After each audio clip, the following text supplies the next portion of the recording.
दुनिया में एक ऐसा भूभाग था जहां सदियों से एक ऐसा बादशाह शासन करता आ रहा था।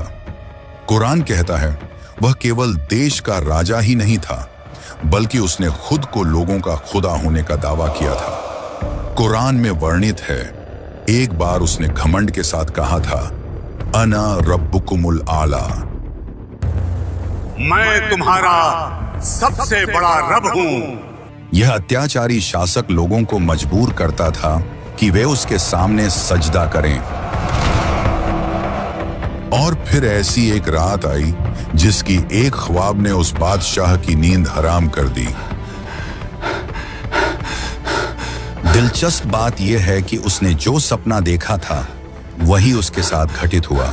सपने के अनुसार जब उसकी मौत सामने आ खड़ी हुई तो वह चिल्लाकर बोला, मुझे माफ कर दो ऐ अल्लाह।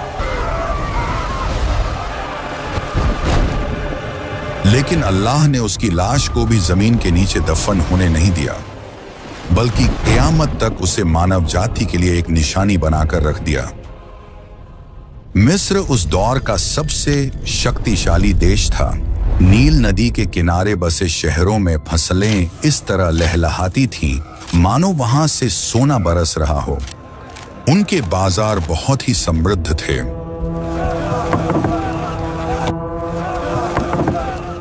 और उनके पत्थरों से निर्मित आकाशचुंबी भवन और महल उनके घमंड की प्रमुख निशानियों में से थे। इस समृद्धि और घमंड के केंद्र में खड़ा था एक नाम, फिरौन। उसका हुक्म सिर्फ कानून ही नहीं था, लोगों को उसके हुक्म पर ईमान लाने के लिए मजबूर किया जाता था। वह ललकारते हुए कहता था, मैं तुम्हारा सबसे बड़ा रब हूं। बनी इस्राइल, उनके घर अलग थे, उनके कपड़े अलग थे, उनकी जिंदगी अलग थी। उन्हें दास बनाकर रखा जाता था। उनके पुरुष सुबह से शाम तक बड़े बड़े पत्थर खींचकर मिस्रियों की आकाशचुंबी इमारतें और महल बनाते थे और रात को थककर ढह जाते थे, ताकि ये महिलाएं और ज्यादा दासों को जन्म देकर फिरौनों के महल बना सकें। फिरौन ने जानबूझकर इस कौम को कमजोर करके रखा था। मेरी परछाई पड़ते ही जमीन पवित्र हो जाती है, मेरी पदध्वनि से पत्थर कांप उठते हैं। क्योंकि कमजोर कौम कभी भी उसके सिंहासन को हिला नहीं सकती। तफसीर इब्ने कसीर के अनुसार एक रात फिरौन ने एक सपना देखा। उसने देखा कि बैतुल मुकद्दस की दिशा से एक आग निकल रही है जो मिस्र के घरों को जला रही है, लेकिन बनी इजराइल के घर सुरक्षित थे। फिरौन घबराकर जाग उठा। ये पहली बार था जब उसने खुद को कमजोर महसूस किया। उसी रात फिरौन ने ज्योतिषियों और गैब जानने वाले तंत्र मंत्र साधकों को अपने दरबार में बुलवाया और उन्हें अपना सपना सुनाया। बनी इस्राइल के बीच एक पुत्र शिशु का जन्म होगा जो आपके शासन के पतन का कारण बनेगा। यह भविष्यवाणी फिरौन के सिर पर बिजली की तरह आकर गिरी। जब फिरौन के अहंकारी दिल में डर घुस गया, फिरौन ने सोचा समस्या पैदा होने से पहले ही उसे खत्म कर देना होगा। चूंकि बनी इजराइल में मेरा दुश्मन पैदा होगा, इसलिए बनी इजराइल के किसी भी आदमी को जिंदा नहीं छोड़ा जाएगा। फिर फिरौन ने दुनिया के इतिहास का सबसे घृणित आदेश जारी किया, जिसका पालन करना सिर्फ कानून ही नहीं था, बल्कि उसे न मानने वालों के लिए मौत की सजा थी। फिरौन ने एक खूनी फरमान जारी किया, इस खतरे को पैदा होने से पहले ही खत्म करना होगा। बनी इस्राइल के घरों में कोई भी भविष्य का खतरा सिर न उठा सके। और इस आदेश के बाद शहर शहर बच्चों की हत्या शुरू कर दी गई। माताओं की गोद उजाड़ दी गई। नवजात शिशुओं को मां की छाती से छीनकर कत्ल कर दिया गया। हजारों निर्दोष बच्चों की जान चली गई। मेरे बच्चे, मुझे मेरा बच्चा लौटा दो। तुम्हारा बच्चा अब कभी वापस नहीं आएगा। उसने अपनी आखिरी सांस छोड़ दी है। इसी जुल्म के एक अंधेरे दौर में मूसा अलैहिस्सलाम का जन्म हुआ। उसकी मां हर पल डर में बिताती थी कि कब अत्याचारी फिरौन के सिपाही आकर उसके बच्चे को कत्ल कर दें। घबराई हुई मूसा की मां के सामने अचानक आसमान से फरिश्ता जिब्रील नाजिल हुए और बोले, उसे दूध पिलाओ और जब खतरे का अंदेशा हो तो उसे नदी में बहा दो। डरना मत ऐ मूसा की मां, मैं तुम्हारे मूसा को तुम्हारे पास ही लौटा दूंगा। हालांकि अपने ही बच्चे को आसमानी आदेश सुनकर नदी में बहा देना एक मां के लिए बेहद कठिन और साहस भरा काम था, लेकिन मूसा अलैहिस्सलाम की मां ने दिल पर पत्थर बांधकर खामोशी से अपने बच्चे के लिए एक तैरता हुआ संदूक तैयार किया और आसमानी आदेश के अनुसार अपने दिल पर पत्थर बांधकर नवजात शिशु को नदी की धारा में बहा दिया। नदी का पानी कलकल करता हुआ बह रहा था। मूसा की मां का दिल जैसे उसके सीने से निकल रहा था और मूसा की छोटी बहन नदी के किनारे किनारे दौड़ रही थी। वह देखना चाहती थी कि उसके भाई को लेकर बहता हुआ संदूक कहां जाकर पहुंचता है। आखिरकार अल्लाह की कुदरत से वही संदूक उस फिरौन के राजमहल के घाट पर जा पहुंचा जो मूसा को कत्ल करना चाहता था। जब फिरौन की पत्नी हजरत आसिया ने उस संदूक को देखा तो उसे खोलने का हुक्म दिया। संदूक खुलते ही मूसा की मासूम नजर ने उनका दिल पिघला दिया। हजरत आसिया ने फौरन कहा, उसे कत्ल मत करो, उसने मेरी आंखों को ठंडक पहुंचाई है, मैं उसे बेटे के रूप में अपना लूंगी। इसके बाद वह बच्चे को सीधे फिरौन के पास ले गई। फिरौन समझ गया था कि यह बच्चा बनी इसराइल से ही आया है, क्योंकि बनी इसराइल के हर बच्चे को कत्ल करने का आदेश उसी ने दिया था। फिर भी मूसा की ओर देखकर न जाने क्या सोचकर घमंडी फिरौन बोल उठा, उसे कत्ल मत करो, ये एक बच्चा भला क्या नुकसान कर सकता है। और तभी से फिरौन के पतन का खेल शुरू हो गया। मूसा अलैहिस्सलाम किसी दूसरी औरत का दूध नहीं पी रहे थे। इस नवजात बच्चे को जिंदा रखने के लिए मां का दूध अनिवार्य हो गया। ठीक उसी समय मूसा अलैहिस्सलाम की वही बहन आगे बढ़कर बोली, मैं एक ऐसी औरत के बारे में जानती हूँ जो इस बच्चे की परवरिश कर सकती है। और इसी तरह महान अल्लाह की तरफ से आया हुआ वह वादा अल्लाह ने पूरा कर दिया। जिस मां ने अपने बच्चे को दरिया में बहा दिया था, अल्लाह ने उसी की गोद में उसका बच्चा लौटा दिया। साथ ही उसे महल की इज्जत और मर्यादा भी अता की। समय बीतता गया, मूसा अलैहिस्सलाम जवान हो गए। एक दिन मूसा अलैहिस्सलाम शहर में दाखिल हुए। वहां उन्होंने देखा कि दो आदमी झगड़ रहे हैं। एक उसका अपना करीबी था, यानी बनी इसराइल का, और दूसरा मिस्री पुलिस वाला था। बनी इसराइल के आदमी ने चिल्लाकर कहा, कृपया कृपया मुझे बचा लो। वह आवाज सीधे जाकर मूसा अलैहिस्सलाम के दिल पर लगी। वह आगे बढ़े और बनी इजराइल के आदमी को पुलिस के हाथों से बचाने के लिए पुलिस के चेहरे पर एक जोरदार घूंसा मारा। वह मिस्री पुलिस वाला जमीन पर गिर पड़ा और फिर उठ नहीं सका। लेकिन मिस्र ने उसे माफ नहीं किया। शहर में आग की तरह खबर फैल गई। पहले से ही शक की नजर से देखने वाला फिरौन अब यकीन कर बैठा कि बनी इजरायली को बचाने के लिए मेरे पुलिसकर्मी की हत्या करने वाला निस्संदेह यही मूसा है, जिसके बारे में भविष्यवाणी की गई थी। तुरंत फिरौन ने हुक्म जारी कर दिया, मूसा को खत्म कर दो। ठीक उसी समय महल के पास से एक आदमी दौड़ता हुआ आया और बोला, ऐ मूसा, सरदारों ने तुम्हें मार डालने का मशविरा कर लिया है, अभी इसी वक्त यहाँ से निकल जाओ। मूसा अलैहिस्सलाम ने पीछे मुड़कर नहीं देखा। सारा सामान छोड़कर रेगिस्तान के अनजान रास्ते पर चल पड़े।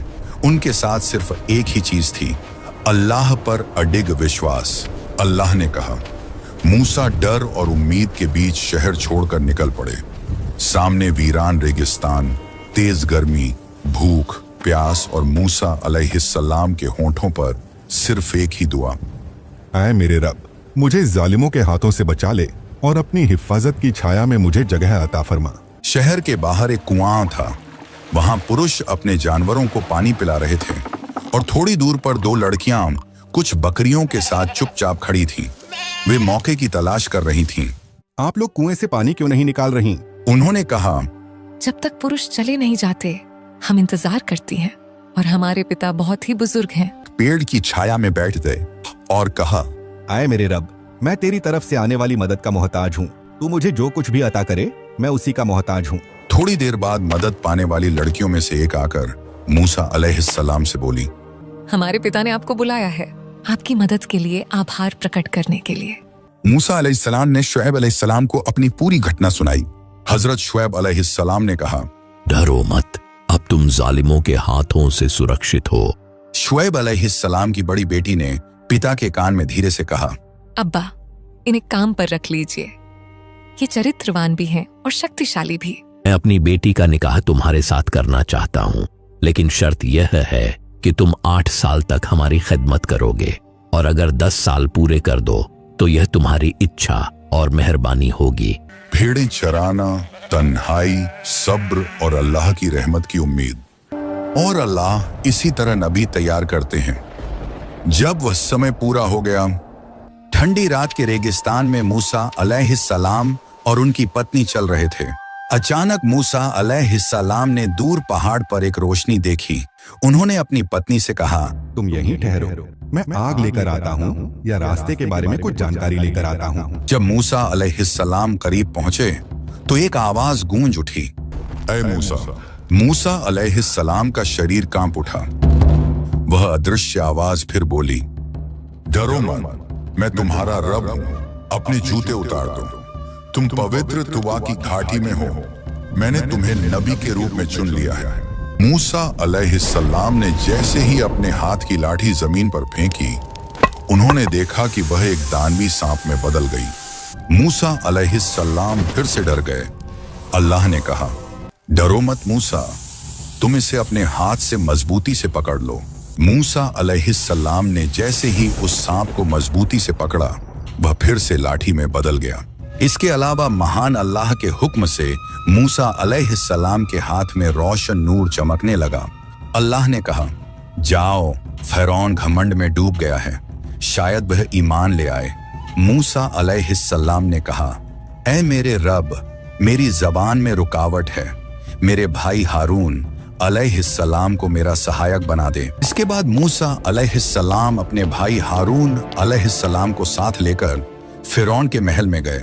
फ़िरौन जब घमंड भरी मुस्कान के साथ बोला, तुम्हारा रब कौन है? मूसा अलैहिस्सलाम ने जवाब दिया, मेरा रब वह है जो जिंदगी देता है और मौत देता है। फ़िरौन गुस्से में खड़ा होकर बोला, क्या तुम हमारे साथ चालाकी कर रहे हो? मूसा, अपने रब का सबूत दिखाओ। मिस्र के सबसे बड़े जादूगरों को बुलाया गया। उन्होंने रस्सियां फेंकी और लोगों की आंखों में वे सांप दिखाई देने लगे। लोगों के दिल कांप उठे, लेकिन मूसा अलैहिस्सलाम ने बस अपनी लाठी उठाई और उसे जमीन पर रख दिया। वह लाठी एक वास्तविक विशाल सांप में बदल गई और उस सांप ने जादूगरों द्वारा बनाए गए सारे सांपों को निगल लिया।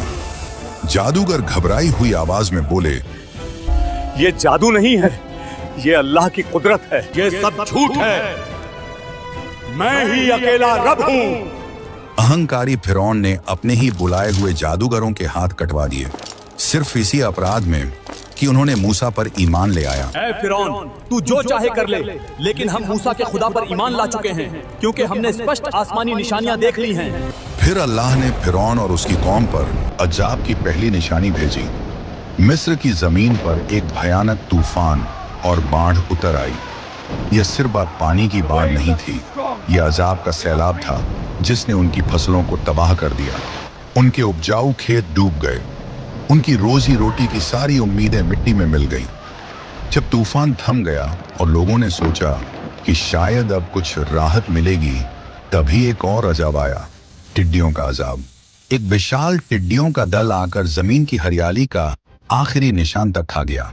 इसके बाद एक और अजाब भेजा गया, जूहों का अजाब। वे सिर्फ सिर में ही नहीं बल्कि लोगों के पूरे शरीर से चिपक जाती थी, शरीर पर जख्म पैदा कर देती थी, जो लोगों को भयानक पीड़ा में डाल देती थी। इसके बाद एक और भयानक अजाब आया, चारों ओर से मेंढक फैलने लगे। यह कोई प्राकृतिक मौसमी घटना नहीं थी, बल्कि यह एक खामोश अजाब था जो बिना आवाज के डर पैदा कर रहा था। फिर 5वां अजाब उतर आया। मिस्र का पानी खून की तरह लाल हो गया, सारी मीठे पानी की मछलियां मरकर तैरने लगी। सड़ी हुई मछलियों के संपर्क में आकर पानी गंदा, दूषित और बदबूदार हो गया। फिर भी फिरौन कहता रहा, ये सब मूसा का जादू है, ये सब मूसा का जादू है। अल्लाह ने मूसा अलैहिस्सलाम से कहा, रात के समय अपनी कौम को लेकर मिस्र छोड़कर निकल जाओ। मूसा अलैहिस्सलाम की कौम चुपचाप अपनी जरूरी सामान समेटकर दास्ता की जंजीरें तोड़ते हुए निकल पड़ी। फिरौन का मुकाबला करने के लिए उनके पास कोई साधन नहीं था, न कोई तलवार थी, और था तो सिर्फ अल्लाह की मदद पर अडिग विश्वास।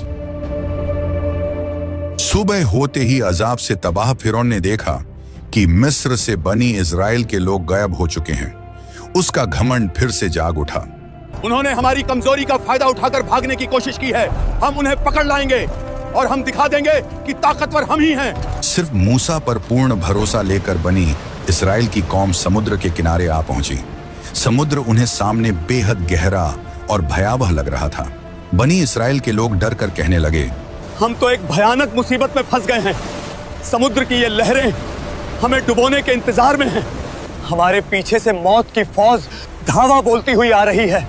मूसा अलैहिस्सलाम ने कहा, कभी नहीं, मेरा रब मेरे साथ है, वह हमें जरूर रास्ता दिखाएगा। मूसा अलैहिस्सलाम ने अल्लाह के हुक्म का पालन करते हुए अपने हाथ की लाठी से समुद्र के पानी पर प्रहार किया। पानी दो हिस्सों में बंट गया और दोनों तरफ ऊंची दीवारों की तरह खड़ा हो गया और बीच में एक सूखा रास्ता तैयार हो गया और वे उसी रास्ते पर चलने लगे। मूसा ने ये कैसे किया? ये अल्लाह की कुदरत है, वो चाहे तो सब कुछ कर सकता है। इस बीच फिरौन और उसकी सेना भी समुद्र के किनारे पहुंच गई। फिरौन आकर समुद्र के बीच बने उस चमत्कारी रास्ते को देखकर बोला, ये भी मूसा का जादू है, डरो मत, ऐसा रास्ता तो हम भी बना सकते हैं, हमें कोई रोक नहीं सकता। वह अपने घोड़े और सैनिकों को लेकर पानी के बीच बनी उस विशाल दीवारों के अंदर घुस गया। उसका घमंड इतना गहरा था कि सच साबित होने की तमाम निशानियां देखने के बावजूद वह मानने को तैयार नहीं हुआ। जब बनी इजराइल का आखिरी आदमी भी समुद्र पार कर गया तो अल्लाह ने हुक्म दिया, पानी को फिर से मिला दो, समुद्र का रास्ता बंद कर दो। और उसी क्षण पानी घर की छत की तरह धड़ाम से गिरने लगा। दानवी लहरों ने चारों ओर से फिरौन और उसकी सेना को घेर लिया। हर घोड़ा, हर सैनिक, सब समुद्र की अथाह गहराई में डूब गए। जब फिरौन के डूबने का आखिरी पल आ पहुंचा तब उसकी आंखें खुल गईं। उसने तुरंत कहा, मैं उस रब पर ईमान ले आया जिस पर बनी इस्राएल ईमान लाए हैं।